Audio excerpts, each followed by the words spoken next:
hasta el último a esta entrevista con Javier Milei. En este momento debe estar volando ya hacia los Estados Unidos. Hace muy poquitito que nos las dio, hoy mismo. Presidente, ¿cómo sentís la presión? No siento presión.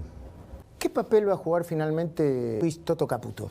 ¿Qué vas a hacer con las provincias? La coparticipación... Pero las transferencias discrecionales, acá lo que hoy manda es el criterio de la caja. ¿En qué sentido? Que no hay plata. Entonces yo no te puedo dar la plata que no tengo. No, se acabó. Eso no es una solución.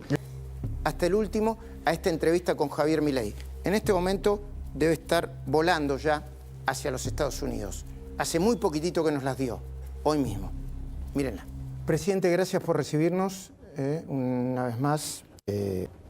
¿Cómo se siente? ¿Cómo siente la presión que debe haber a una semana de haber ganado la elección y a 15 días de asumir como presidente? ¿Cómo sentís la presión? En primer lugar, gracias por la visita, Luis. Es un placer tener esta conversación contigo. Segundo, no siento presión. A mí los argentinos me encomendaron un trabajo y nosotros estamos haciendo todos los esfuerzos para que ese trabajo sea hecho de manera óptima. Estamos armando un equipo de lujo y la realidad es que no lo sentimos como una presión. Es un trabajo del cual hay que hacerlo y lo pensamos de esa manera. ¿Por qué le estás diciendo a tu mesa chica que presten la atención a un par de datos? Uno, el riesgo país, y otro, el aumento de la cotización de las empresas argentinas en Buenos Aires y en la Bolsa de Nueva York. Bueno, eso es muy importante porque lo que va a marcar... Está claro que estamos frente a una situación extremadamente complicada. Argentina está al borde de la crisis más importante de su historia, combina lo peor de la previa del Rodrigazo del 75, con el desequilibrio en el balance del Banco Central que teníamos en el año 89 previo a la hiper de Alfonsín, y con indicadores sociales peores que los que teníamos en el 2001. Por lo tanto, estamos frente a una situación extremadamente delicada. Inexorablemente el ajuste va a haber que hacerlo. El punto es si ese ajuste es desordenado, con consecuencias sociales extravagantes directamente, dantescas, con un dolor del cual tardaríamos muchísimos años en salir, y eso si nos propusiéramos salir. Que es algo que no necesariamente tiene que suceder eso. Puede pasarte como Venezuela y te vas a cualquier lado. O alternativamente hacer el ajuste como corresponde, poner la macroeconomía en orden, y eso evidentemente también va a tener consecuencias negativas, pero son transitorias. Y una vez que se acomoda la macroeconomía, se dan las condiciones para que todo vuelva a estar mejor. ¿Por qué es tan importante este indicador? ¿El de riesgo país o Bueno, están relacionados. En realidad, cuando baja el riesgo país, lo que te está pasando, que es la contracara de que están subiendo el precio de los bonos, quiere decir que la tasa de interés está bajando. Y cuando la tasa de interés está bajando, pero por condiciones naturales, no por algo artificial generado por el gobierno, todos los activos de la economía valen más. Que eso es lo que vos ves en materia de los precios de las acciones. Vos fíjate que el riesgo país pasó de niveles de 2.700 a estar debajo de 2.000. 1960 el viernes. Exacto, casi comprimimos 800 puntos básicos de riesgo país. Al mismo tiempo, las acciones en promedio subieron más de 40% en dólares y en el caso de YPF subieron 64%. Es decir, que cuando vos generás estos incrementos en los precios de los activos financieros, la contracara es que quiere decir que tiene sentido invertir. Y eso no es menor, porque ¿cuál es el punto central? Cuanto más rápidamente baje la tasa de interés, el impacto negativo sobre la tasa, sobre lo que tiene que ver el nivel de actividad va a ser mucho menor y el sufrimiento va a ser mucho menor. Por lo tanto, esto nos ha dado mayores fuerzas para redoblar nuestra apuesta en favor del equilibrio fiscal y del respeto de los derechos de propiedad a rajatabla, porque evidentemente el mercado leyó la señal a la perfección, por lo tanto nosotros vamos a avanzar en esta agenda de una manera inclaudicable, porque si nos acompañan los mercados financieros y las tasas de interés caen, va a ser doloroso, pero va a ser mucho menos doloroso. Es decir, cuanto más caiga la tasa de interés, menos va a doler. Menos recesión, digo. Exactamente. Es decir, vas a tener una V, pero la profundidad de la V corta va a depender de cuánto baja la tasa de interés. Si baja poco, va a ser muy aguda. Si baja mucho, la V, casi se vuelve una tilde, ¿no? ¿Cómo fue la reunión con Kristalina Georgieva? ¿Fue protocolar o genera expectativas? Yo pienso en un préstamo del Fondo Monetario. A ver, vamos por partes. La reunión tenía un carácter protocolar. Es decir, las reuniones protocolares suelen durar unos 15 minutos. Bueno, salió tan bien la reunión, se encaminó tan bien la reunión que hablamos una hora y hablamos de nuestros planes en materia de política fiscal, política monetaria, política cambiaria, política en lo que tiene que ver con la desregulación y la modernización del Estado, en todo lo que tenemos planeado hacer en términos de modernización del mercado laboral. Y la verdad es que la charla se volvió muy, muy interesante y básicamente lo que nosotros vamos a estar pidiendo en principio es el rollover, digamos, poner en track el acuerdo que está muy lesionado, ¿no? Hay sindicalistas y dirigentes sociales que ya anticiparon que van a salir a las calles. Salieron la semana pasada, están planeando movilizaciones para después de que asumas. ¿Cómo va a responder el gobierno frente a eso? Frente a esa resistencia. Dentro de la ley, todo; fuera de la ley, nada. ¿Qué significa eso? Que aquellos que violen la ley, digamos, van a pagar las consecuencias. Es decir, la protesta tiene sentido, la protesta es algo consagrado, pero eso no tiene que violentar las libertades del resto de los argentinos. Por lo tanto, y yo creo que además, en la medida que comprendan la naturaleza del desequilibrio que enfrenta la economía argentina, ahí también nosotros vamos a tener que hacer un gran esfuerzo en saber comunicarlo bien. Es decir, miren, nosotros estamos pensando en los argentinos y nosotros estamos buscando la solución que genere el menor daño posible. Si no es que somos un conjunto de sádicos que queremos generar dolor en la gente. Lo que nosotros decimos es, el camino alternativo es un desastre y es como abrir la caja de Pandora, no sabes dónde terminás. Entonces, la realidad es que el ajuste va a tomar el lugar igual. Lo que pasa es que puede ser hecho por las buenas o por las malas. Por las malas y desordenado siempre termina mal. Nosotros proponemos un camino que una vez que pongamos en caja la macroeconomía, que la tasa de inflación empiece a ceder, que los salarios reales y la actividad empiecen a mejorar con la consecuente caída de pobreza e indigencia, eso nos va a permitir abrir las bases o sentar las bases de un proceso de crecimiento genuino. Presidente, hay quienes dicen que las idas y vueltas en los nombramientos son propias de los cambios de gobierno, ¿no? que pasan en todos los gobiernos. Y otros hablan de improvisación. ¿Cómo definirías lo que está pasando vos? A ver, lo que uno ve es que... Yo te hago una pregunta. Si vos mirás la última semana, pasaron un montón de cosas.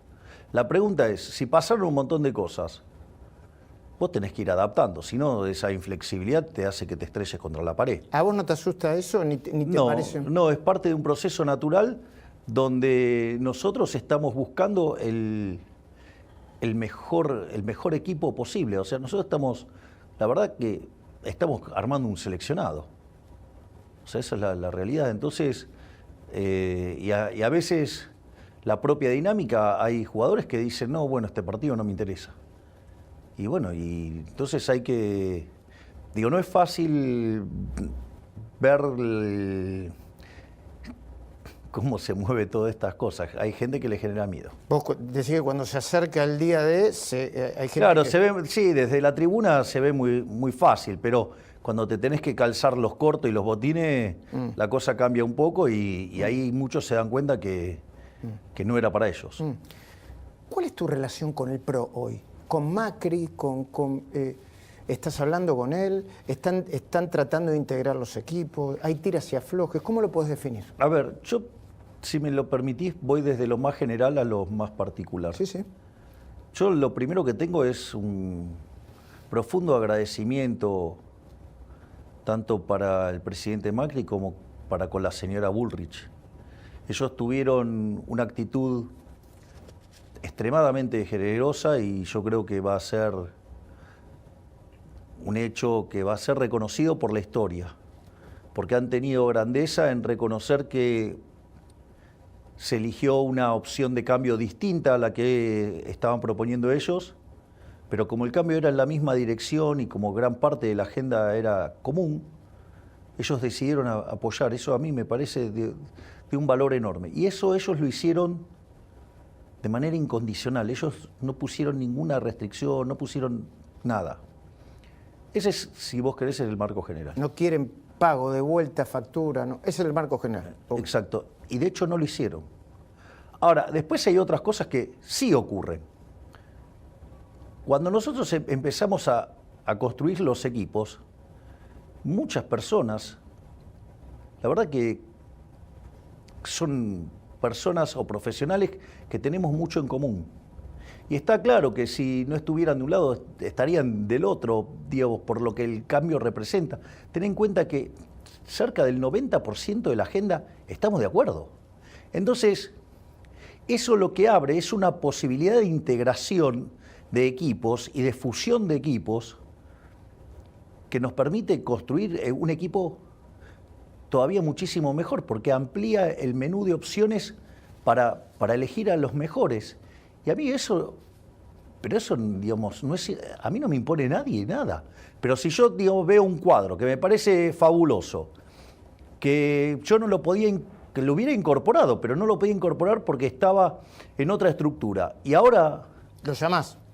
No, ¿qué te parece? No, pero quiero decir, ¿lo llamás vos? ¿O no? Sí. ¿O son negociaciones que son entre fuerzas políticas? No, los llamo yo directamente. No es una cuestión de fuerza política. Es decir, yo quiero tener a los mejores. Es más, y te voy a decir algo. En el caso del PRO, la alineación es más fácil porque tenemos un conjunto de, digamos, de puntos en común del 90%. Pero si en otras fuerzas aparecieran gente valiosa, no tengas dudas que los vas a ver dentro del equipo. O sea, esto, ¿sabes qué, Luis? Acá hay un problema enorme. Entonces, necesito los mejores para resolver un problema de características enormes. Y en eso estamos. Ok. Por ejemplo, ¿qué papel va a jugar finalmente Luis Toto Caputo? Que estuvo con los banqueros, porque dice, bueno, va a ser ministro, va a ser presidente del Banco Central, secretario de Finanzas. ¿Qué papel va a jugar? A ver, vamos a ponerlo en estos términos. Más allá que las definiciones finales estarán el 10 de diciembre. Ahora, está claro que Argentina tiene un problema enorme con el balance de los bancos. Es decir, con el balance del Banco Central, que tiene que ver con el problema de las LELIQs. Eso, para tener un orden de magnitudes, haría que si vos te vas a un equilibrio tipo Rodrigazo, la llamada inflacionaria te la podrían multiplicar por 4. Primer punto, no menor. Recordemos que el Rodrigazo implicó multiplicar por 6 la tasa de inflación. Sí, si hoy 4% de pobreza, 25% de pobreza en unos días. Exacto, entonces pensá en lo siguiente. Si el Rodrigazo implicó multiplicar por 3 la tasa de inflación, por lo menos estaríamos hablando de un 1800%. Sí, no, discúlpame. No. Por 6 sí, 1800. Ahora, pero además el problema es del doble del que teníamos en el Rodrigazo, con lo cual estaríamos en 3600. Bueno, ahora ponele un problema en el balance del Banco Central que te la multiplique por 4. Listo, es un desastre. Tenés que desarmar la bola del LELIQ por 25.000 millones de dólares aproximadamente. Exactamente. El equivalente. ¿Para qué? Para evitar la hiper. Es clave para evitar la hiper. Digamos, es fundamental. Y al margen de eso, porque además te permite abrir el cepo, y eso hace que te baje la tasa de interés, que te aumente la actividad económica, que te rebote el empleo, que te mejore los salarios reales. Que vayas a una hiper como la que acabas de describir. Exacto. Entonces, necesito a alguien que tenga una muñeca financiera experta. ¿Para qué? Para desarmar ese problema de las LELIQs. Dicho esto, creo que no hay mayor experto financiero en Argentina que Caputo. Luis Toto Caputo. Entonces, es el ideal para desarmar ese problema. Y vos fijate que el otro día tuvo una reunión con 20 banqueros y salieron todos contentos. Es decir, hay principio de solución.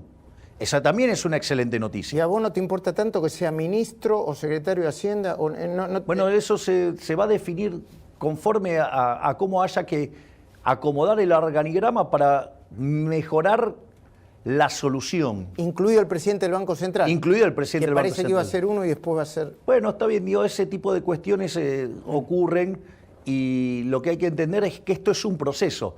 Nunca dijimos que, por ejemplo, la eliminación del Banco Central iba a ser instantánea. Bueno, hay todo un proceso de reconstrucción.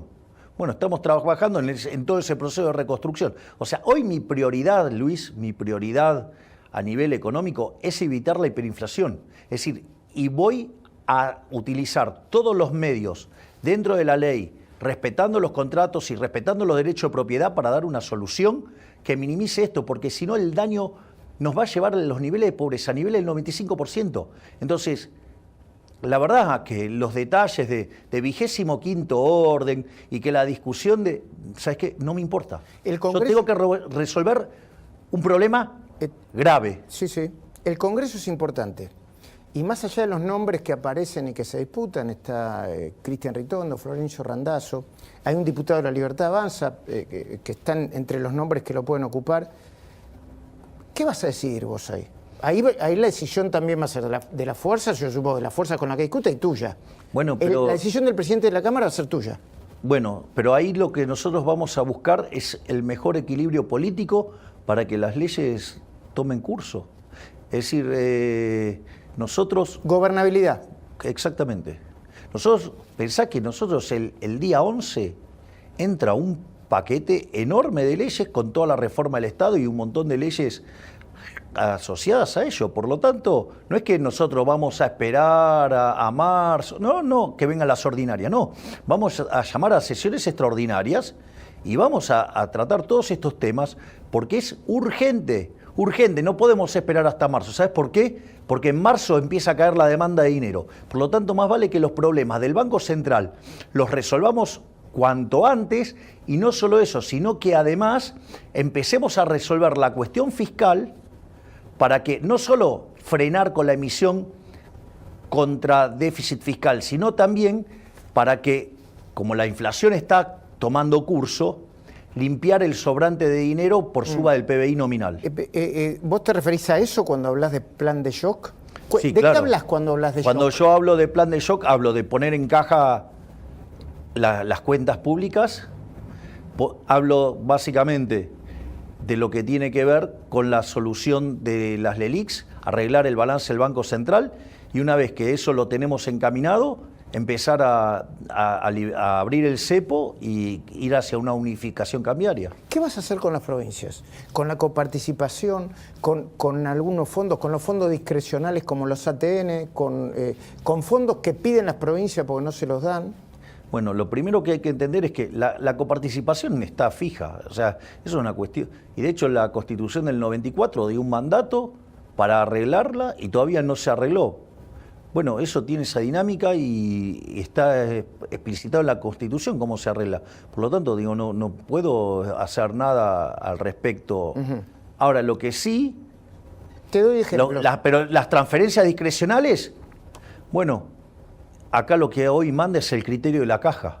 Acá, Luis... ¿En qué sentido? Que no hay plata. Entonces yo no te puedo dar la plata que no tengo. Yo no te puedo darte plata para que después darme vuelta e ir al Banco Central y pedir imprimir dinero. No, se acabó. Eso no es una solución. Lo que tenía, por ejemplo, la provincia de Buenos Aires hasta hace 5 minutos. Bueno, yo no voy a utilizar el Banco Central para engañar a los individuos. Vamos, responsabilidad fiscal, todos tienen que poner las cuentas en orden. Las transferencias discrecionales, hasta que no lleguemos a una caja nula, no va a haber para nadie. ¿Qué significa una caja? No voy a ver, que el resultado financiero sea nulo. Es decir, entonces, porque vos cuando el resultado financiero es negativo te tenés que endeudar. Esa deuda puede ser con el mercado o puede ser con lo que es la emisión monetaria, que es endeudarte contra el Banco Central. No vas a emitir para es que quiero cortar con la emisión monetaria. Entonces, fíjate que yo estoy cortando con la emisión monetaria, porque si hacemos el resultado fiscal neutro, ¿no? O sea, que no emitís más por el fisco, y además resolvés el problema de las LELIQs, ese crecimiento endógeno de la cantidad de dinero también lo frenás. Entonces, se corta con la emisión monetaria. Y ahí ya, vos lo sabés, tenemos que esperar entre 18 y 24 meses para exterminar la inflación. Pero, por ejemplo, ¿qué va a pasar? Viste que el gobierno central, el que termina, le quitó fondos de coparticipación a la ciudad de Buenos Aires para dárselo a las provincias. Ahí vas a tener que bueno, eso es, digamos, yo en eso ¿Se lo vas a devolver o no? Yo me manifesté en contra, digamos, cuando pasó eso. Así es que yo apoyé el planteo de la ciudad, digamos, a pesar de que tenía una diferencia profunda con el jefe de gabinete. Pero eso, digo, lo que está mal, está mal. O sea, y eso, bueno, se tendrá que arreglar y de vuelta. Pero lo que quiero que quede claro también, que quizás es más importante, acá hay cambio de régimen. Acá hay cambio de régimen. ¿Qué significa eso? Vamos a poner de patas para arriba la organización económica. Es decir, esta organización económica nos está llevando a ser el país más miserable del mundo. Luis, nosotros entramos al siglo XX siendo el país más rico del mundo. No puede ser que hoy seamos 130, tengamos cerca de 50% de pobres y más de 10% de indigentes. No puede ser, no puede ser. Yo no quiero una Argentina que sea la villa miseria más grande del mundo. Entonces, bueno, pero para eso tenés que hacer un cambio de régimen. Bueno, nosotros estamos proponiendo un cambio de régimen que implica volver a abrazar las ideas de la libertad. Y todo el conjunto de reformas va a estar destinada ¿a qué? A incrementar la libertad. ¿Por qué? Porque aquellos países que son más libres son 8 veces más ricos que los reprimidos. A ver, el gobierno que se va, ¿está colaborando con la transición? Yo tengo datos de gente que meten por la ventana todos los días, a esta hora, un domingo, por ejemplo. ¿Qué van a hacer con eso ustedes? ¿Tienen los papeles? ¿Los van a pedir? Mira, que lo sigan haciendo. Nosotros vamos a un cambio de régimen y vamos a poner las cuentas en orden. Vamos a modificar, ¿sí?, la base contractual de esta economía tal que estén dadas las condiciones para hacer todos los cambios estructurales para que Argentina sea potencia. Nosotros, o sea, con lo cual, ¿sabes qué? No puedo evitar lo que están haciendo, no puedo evitarlo, pero sí... Porque no asumiste todavía. Exacto, pero el 10 de diciembre sí va a depender de mí. Y ahí nosotros tenemos, acá hay algo importante. No solo que vos tenés que saber qué hacer, que es algo muy importante, tenés que saber cómo hacerlo, que también es importante. Pero hay un elemento crucial, fundamental, que es la convicción. A mí me podrás criticar lo que quieras, lo único que no vas a tener duda es que yo estoy convencido. Es decir, yo estoy convencido, yo tengo la convicción de poner de pie a la Argentina volviendo a abrazar las ideas de la libertad, y no que son las que propuso Alberdi en la Constitución del 53. ¿Y no tenés miedo que te metan mucha gente en la calle y que genere una resistencia parecida a las 14 toneladas de piedra, a lo que están anunciando todo el tiempo desde que ganaste las elecciones? Pregunta, cuando vos tuviste que enfrentarte a un desafío grande y que eso después se materializó en un gran logro para tu vida, ¿fue fácil? Bueno, lo que pasa es que la dimensión de lo que querés hacer vos es un poquitito más grande que cualquier cosa que me haya imaginado en mi vida, por ejemplo, porque sos el presidente. Bueno, quizás soy una persona que tiene convicciones un poquitito más grandes también. Yo estoy convencido. Y lo voy a hacer. Porque es la forma en la cual vamos a poner este país de pie. Fíjate que a lo largo de este devenir de los últimos años, en la cual la dinámica de los hechos, el orden espontáneo puro me puso en un sendero que parecía un sueño al inicio, ¿no? Esta la idea de llegar a la presidencia y ahora estoy acá. Nadie cree. Bueno, muy poco. Sí, mi hermana. Y el genio de Santiago Caputo. O sea, sacando esas dos mentes brillantes, pero esto es muy importante. Fíjate que yo recurrentemente usé la figura de Pellegrini. ¿Por qué usé la figura de Pellegrini? ¿Por qué? Pellegrini asume en un contexto de crisis muy profunda, y Pellegrini decide hacer lo que hay que hacer. Con lo cual se tiene que comer todos los costos, o sea, le llenaron la cara de dedos. A punto tal que cuando termina su mandato, uno de sus asesores le dice, mire, don Carlos, salga por el costado. Y justo a Pellegrini, que era un señor de carácter fuerte, con lo cual se abrochó el frac, se puso la galera, tomó el bastón y salió por la escalinata principal. Evidentemente, esas 2 cuadras y media la gente le dijo de todo. ¿Cómo lo recuerda hoy la gente? ¿Cómo? El piloto de tormentas. Ese es el modelo. Es decir, alguien que esté dispuesto a hacer lo que tenga que hacer, aun cuando eso implique poner el lomo y que te revienten a palos. Pero, ¿sabes qué? Pero alguien lo tiene que hacer, Luis. Alguien lo tiene que hacer. Te doy un ejemplo. ¿Los planes sociales van a ser entregados directamente a los beneficiarios? Porque eso Sí, te va a poner... Sí.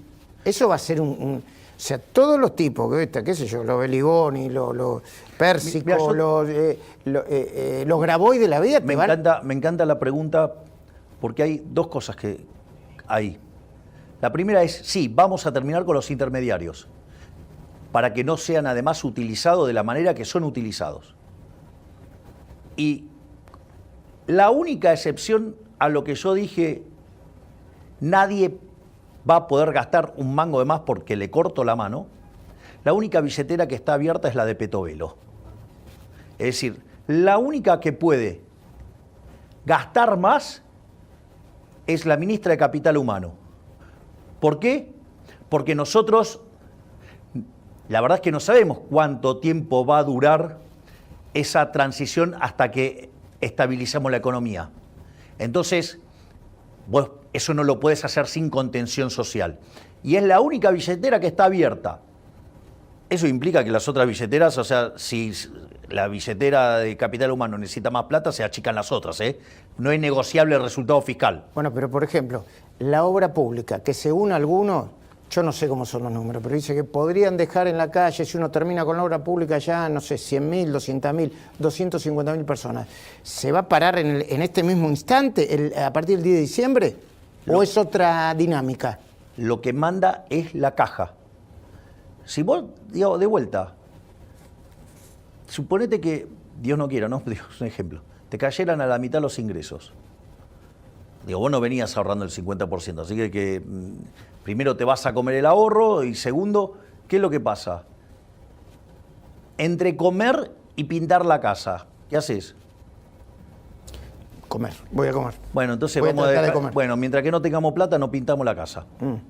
Digo, no invertís. No invertís. O sea, a ver, digo, no es que ¿sabes lo que pasa, Luis? Que cuando llega el momento de ajustar todo, dice, sí, hay que ajustar. Pero no la mía no. No, bueno, no. Eso decía Macri. Bueno, exacto. Que todos los empresarios se reunían y le decían, sí, hay que ajustar, hay que ajustar. Sí, pero después le pedían que la mía está, ¿no? Bueno, vamos a cortar donde se puede cortar. Digamos, todas las partidas que se puedan cortar, se van a cortar. O sea, hay que entender que no hacerlo, porque así todos tienen alguna justificación para que su partida no se toque. Pero si no lo hacemos, el tamaño de la crisis que vamos a tener va a ser homérico. Es decir, y entonces ni Cíclope ni un ejército de cíclopes lo va a resolver. Entiendo. No nos metamos empresa por empresa, pero vos dijiste en algún momento, creo que lo seguís sosteniendo, vamos a privatizar todas las empresas del Estado que se puedan privatizar. Todo lo que se pueda privatizar, lo vamos a privatizar. O sea, la función del Estado no es ser empresario. No es ser empresario, porque la lógica del empresario, lo que lo mueve, ¿sabes cuál es? Digo, ¿conoces el chiste ese? ¿Cuál es el órgano más sensible del ser humano? La billetera. El bolsillo, claro. Bueno, el empresario lo tiene exacerbado. Entonces, si vos tenés pérdidas, ¿qué es lo que pasa? Perdés tu capital. Entonces te movés y le buscás la vuelta, salís, no sé, hacés lo que fuera, pero... Y de última, si perdés, el problema te queda en vos. El problema con el Estado es que cuando pierde plata, te pasa la cuenta y se agranda encima. Entonces, no funciona, el sistema de incentivos no funciona. Es un oxímoron hablar de empresa del Estado, no existe eso. Entonces, todo lo que está, digamos, se pueda traspasar al sector privado, va a ser traspasado al sector privado. Ahora, tiene dinámicas, o sea, eso no es un proceso instantáneo. Por ejemplo, el caso YPF. El caso YPF, nosotros tenemos todo un programa de racionalización de YPF, ¿sí? De ponerla en caja y después venderla bien, no, digamos, o sea, vender el estropicio que hizo Kicillof. ¿Me comprendés? Se entiende. 2 o 3 preguntas más, porque ya se nos está acabando el tiempo y agradecemos. Estás por viajar en unos minutos. ¿Dónde y para qué? Lo que puedas contar. Sí, el viaje, ahora, primero voy a New York. Voy al Ohel, voy a ir a rezar. ¿Qué es el Ohel? El Ohel es el lugar donde rezaba el Rebbe. ¿Quién es el Rebbe? ¿Tú, el Rebbe? Sí, un rabino. Un rabino Rebbe de Lubavitch, sí. sí. Que falleció en 1994. Exactamente. Digamos que ha sido un hombre de gran influencia a nivel mundial, una persona muy espiritual, y él rezaba en la tumba de su suegro. Uh-huh. Entonces, muchos vamos y rezamos ahí, y bueno, y básicamente voy a ir a dar las gracias porque, bueno, yo ahora lo puedo decir, cuando fui, lo que yo hice fue pedir que me diera sabiduría, coraje y templanza. Sabiduría para separar el bien del mal, coraje para elegir el bien y templanza para sostenerme ahí. Y que, bueno, y aceptar la voluntad del Creador respecto a lo que sucediera y tomar el lugar que el Creador decida. Bueno, el Creador me puso en un lugar de máxima responsabilidad, así es que voy a dar las gracias y voy a tratar de estar a la altura de las circunstancias y voy a hacer todo para eso. Eso, digamos, mi parte espiritual. Después de ahí me voy a ir a Washington y voy a tener un montón de reuniones ya estrictamente vinculada a mi actividad como presidente electo o futuro presidente. ¿Probablemente te reúnas con Trump o es una especulación esa? Eso no se va a dar en este viaje, pero la reunión con Trump te diría que es casi un dato. O sea, hay personas que presenciaron esa charla y te diría que saben que es un dato. Hablando de personas que presenciaron esa charla, está acá, en este lugar, acá sí. está Fátima Flores, la estamos viendo acá en este momento. No me quiero meter en tu intimidad, pero sí en tu rol de presidente. ¿Dónde vas a vivir? En Olivos. ¿Por qué? En Olivos, y voy a trabajar en Olivos. Es decir, a mí me fastidia mucho todo lo que es el transporte. Digo, esa pérdida de tiempo me pone de muy mal humor, me quita tiempo, y entonces mi idea es, me levanto, desayuno y trabajar hasta que las velas no ardan. Escuché por ahí es cierto, que ibas a tratar de revisar las normas y la Constitución para quitar el rol de primera dama porque te parece algo anticuado, para decirlo de una manera. No lo he declarado públicamente, pero me parece que es un concepto anacrónico porque corresponde a un momento distinto de la historia. Bueno, digamos, Fátima es un excelente ejemplo, digamos, ella en el fondo es una empresaria, digamos, ella es una benefactora social porque ha creado un producto de mejor calidad, un mejor precio, en el cual le brinda satisfacción a una gran cantidad de seres humanos que voluntariamente van y la ven. Entonces, me parece fabuloso que, por ejemplo, ella siga trabajando y que siga manteniendo su actividad, porque justamente es algo que contribuye de manera muy positiva. Entonces me parece que es una figura que corresponde a otros momentos, o sea, pero igual, digamos, no es una batalla en la cual, digamos, o sea, de las primeras, porque la realidad es... Tenés muchas cosas que hacer. Digo, pero sin lugar a dudas, digo, consultaré a las mujeres sobre la apreciación de esto. O sea, bueno, nuestra ministra de Capital Humano, esa figura no le gusta nada, por decirlo de alguna manera, la de la primera dama. Pero, y a Fátima tampoco. Javier, presidente, probablemente no nos volvamos Sigo llamándome sí, Javier, bien, así es que... te digo presidente. No, yo puedo hacer una reflexión. ¿Cómo no? Si un amigo tuyo cambia de trabajo, ¿Lo vas a tratar de manera distinta? Si es el presidente, lo llamo el presidente. Y lo voy a tratar de manera Qué distinta bravo porque... estás, Majul, No, porque tiene menos tiempo. Lo voy a tratar de manera distinta porque tengo... Y no... Dale. Y es natural, porque no. Me dijeron, estuve leyendo por ahí que recibiste 1000 llamados el día que ganaste la elección y no los pudiste contestar a todos. Así ¿Solo que, 1000? Bueno, eso. Por él. Probablemente sea la última entrevista, no lo sabemos, antes del 10 de diciembre cuando asumas. Ahí tenés la cámara. ¿Qué le dirías a los argentinos antes de asumir? Que el momento que nos toca enfrentar es un momento muy delicado, muy duro, muy crítico, que estamos al borde de la crisis más importante de la historia argentina y que me estoy ocupando activamente para elegir a los mejores. Muchísimas gracias. Gracias, Luis. Muchas